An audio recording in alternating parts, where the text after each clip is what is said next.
The gravel crunched under my tires as I pulled up to the old farmhouse in Willow Creek, Tennessee. I'd driven 4 hours from Nashville, my heart racing with a mix of nostalgia and anticipation. The place was my inheritance from my uncle, Walter Hieso Weathered, two-story home on 3 acres of rolling land. Walter, a retired park ranger, had lived a quiet life, and his will left me this slice of freedom. In the glove box sat a folder stuffed with deeds, surveys, and a notarized letter stating the property was free from any homeowners association. In a world of petty rules, that was worth more than gold. But something was wrong the moment I arrived. The overgrown hedges were trimmed into unnatural cubes, and the rusty gate was gone, replaced by a shiny aluminum one with a keypad. A sign stabbed into the lawn read, "Private property. Sale finalized. Trespassers prosecuted." My stomach twisted. I stepped out of my truck, the deed clutched in my hand, and spotted a security camera glaring at me. Workers in orange vests were unloading lumber near the barn. This wasn't Walter's sanctuary, Anna Marie. It looked like a suburban showroom. "Hey," I shouted, striding toward the crew. "Who authorized this?" A foreman, chewing gum like it was his job, barely glanced up. "Orders from Green Meadow HOA. The property's under renovation." "Condemned," they said. "Condemned?" I felt my pulse spike. "I'm the owner. This land's mine, left to me in a will." He shrugged. "Talk to Linda Grayson. She runs the HOA. Real piece of work." Before I could argue, a worker waved me off, pointing to a "No Unauthorized Entry" sign. Stunned, I retreated to my truck. A soft voice broke my daze. "You must be Walter's nephew." An older woman, maybe 70, stood nearby, clutching a reusable grocery tote. "I'm Marjorie. Lived next door for decades. Linda's had her eye on this place since Walter passed." She glanced around nervously. "Called a secret HOA meeting last month. Next thing, contractors showed up. Everyone thought the place was abandoned." My jaw tightened. "It's not. I've got proof." Marjorie sighed. "Linda doesn't care. She's obsessed with elevating the neighborhood. Some folks like it. Others just stay quiet." The next day, I sat in a Knoxville law office with my attorney, Diane Powell. Her desk was buried under my documents: Walter's will, property maps, everything proving the land was mine and HOA-free. Diane's eyes narrowed at a forged quitclaim deed, supposedly signed by Walter a week after his death. "This is fraud," she said, her voice sharp. "And here's the kicker. Linda's son-in-law, Travis Boone, took out a $200,000 loan using your property as collateral through an HOA-linked LLC." My blood boiled. Diane filed an injunction to halt all work, but she warned, "They're not stopping. We need to move fast." Back at the property, I found fresh horrors. The porch Walter built was half demolished, and a bulldozer idled nearby. Blueprints on a folding table showed plans for a community recreation hub. Linda arrived in a gleaming SUV, sipping from a monogrammed tumbler. "Well, if it isn't the squatter," she said with a smirk. "I'm the owner," I snapped, waving the injunction. She laughed. "No sheriff here, honey. You've lost the story." The bulldozer roared, flattening Walter's hand-carved trellis. I froze, rage swallowing me. That night, someone keyed my truck and left a note: "Join the HOA or leave." Linda's campaign grew vicious. Flyers with a blurry photo of me yelling labeled me a violent trespasser. My truck was blocked in at the motel by 2 cars whose drivers vanished for hours.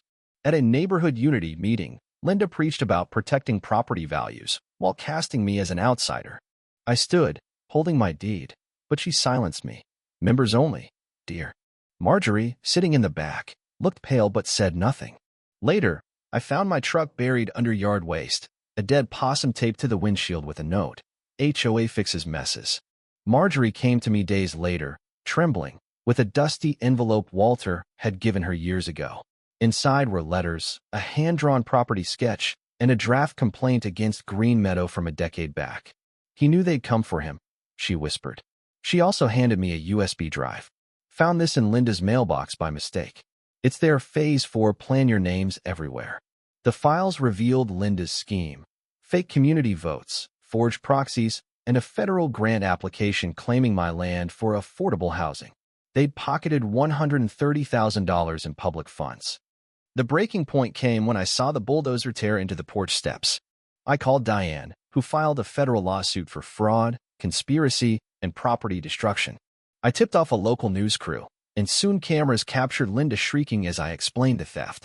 Marjorie joined me, tearfully admitting she believed Linda's beautification lies. A city inspector arrived, snapping photos and ignoring Linda's tantrum. The lawsuit draft, titled Hayes versus Grayson et al., felt like a declaration of war. Diane's team uncovered a cesspool. Green Meadows finances showed $600,000 funneled through fake LLCs tied to Travis. He'd used my property to secure the grant, listing me as an absentee owner. Proxy forms, signed unknowingly by Marjorie and others, gave Linda fake authority. Residents came forward, sharing stories of fines for non-existent rules, like $400 for unapproved mailbox colors. The press ate it up, dubbing it the HOA heist. The IRS traced HOA dues and grant money to a private account funding Linda's lake house and Travis's sports car. In court, the air was thick with tension. Linda sat rigid, her lawyer spinning tales of clerical errors and my overreaction. Diane was ruthless, presenting the forged deed, financial trails, and an email from Travis, the nephew's a nobody. Push forward. Marjorie testified, her voice steady. Linda threatened my home if I didn't sign. I'm done being scared. The forensic accountant mapped the money laundering like a crime novel. Linda's testimony was a train wreck. Claimed delegation hid the forgeries. The judge wasn't buying it. The verdict hit like thunder. Linda, guilty on 6-count fraud, conspiracy, forgery, misuse of funds, property destruction, and racketeering, sentenced to 20 years. Travis got 14. For HOA board members received 3 to 8 years. The HOA was dissolved, and I was awarded $325,000 in damages. I exhaled, the weight lifting after months of hell. 6 months later, the farmhouse was mine again. I rebuilt it to Walter's specs, keeping the worn floorboards and adding a new porch rail, a steel fence, cameras, and assigned private land. No HOA. Trespassers sued, kept the vultures away. I planted native grasses, letting the land breathe. Marjorie visited often, bringing pecan pie and tales of Walter's quirks. She helped start at Neighbors United, group no fees, just barbecues and shared tools. The old HOA sign was graffitied, justice won. Greed lost. A news crew filmed a follow-up, calling it Tennessee's HOA takedown. On the porch, I told the reporter, never trust anyone who weaponizes community. Power-hungry folks hide behind clipboards. The camera caught the new Weathervania brass bear, roaring for Walter, for freedom, for everyone crushed by petty tyrants. I raised my coffee mug to the sky, home at last. What do you think about this story? Have you faced bullying or injustice in your community? Share your thoughts in the comments. Let's hear your stand on fighting greed and standing up for what's yours.